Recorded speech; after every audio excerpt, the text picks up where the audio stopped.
The Voynich Variations by Edoardo Albert.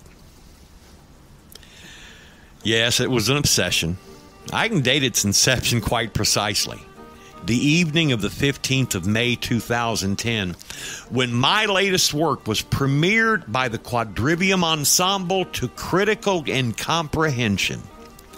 This soon became, in the prose of those stunted creatures, bile. When even Mario Zakota, the ensemble's leader, came to me and suggested certain changes to make the work more accessible, I realized that what I was doing was beyond even the most advanced musical intelligences. The only person who could appreciate my work was me. But the flowering of genius requires an audience outside itself, so I withdrew. That was when I became obsessed with the Voynich manuscript.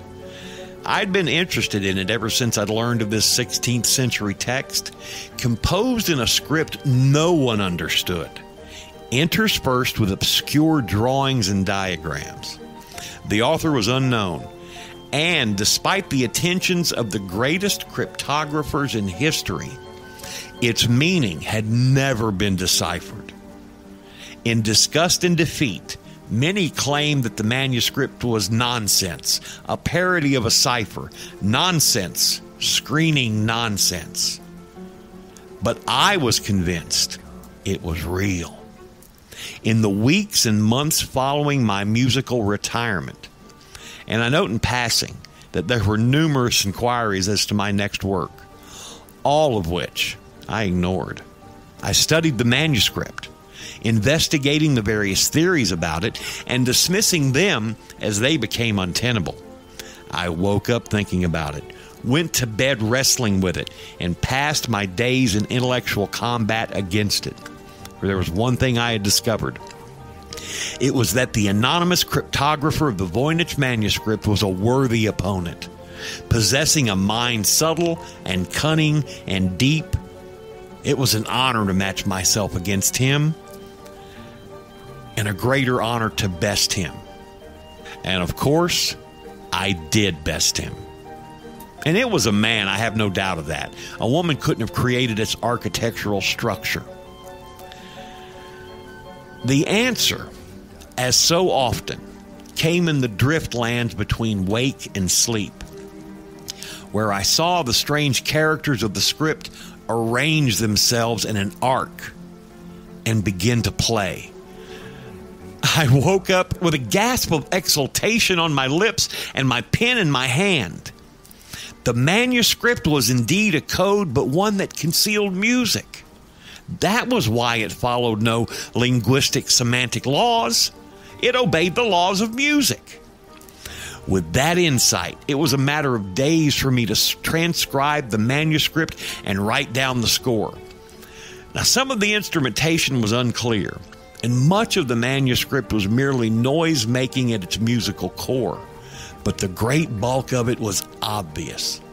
Music has a logic all of its own, a logic that I know better than any. As I wrote down the music, I deliberately prevented myself from hearing it in my mind. I wanted to hear it as a whole, fresh piece with no preconceived ideas. For this, modern-day composers have a great advantage. Computers. I programmed the score into my machine, switched off the phones, turned out the lights, and sat down to listen to a music unheard for 600 years. And the walls between worlds opened. You took your time. Now, I confess, I was slightly taken aback. I turned to see a man, dressed in the fashion of the 16th century, sitting at a desk, pen in hand, with spectacles perched on his nose, and a nightcap on his head.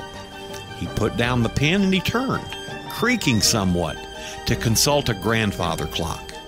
It told minutes, hours, days, months, years, and centuries.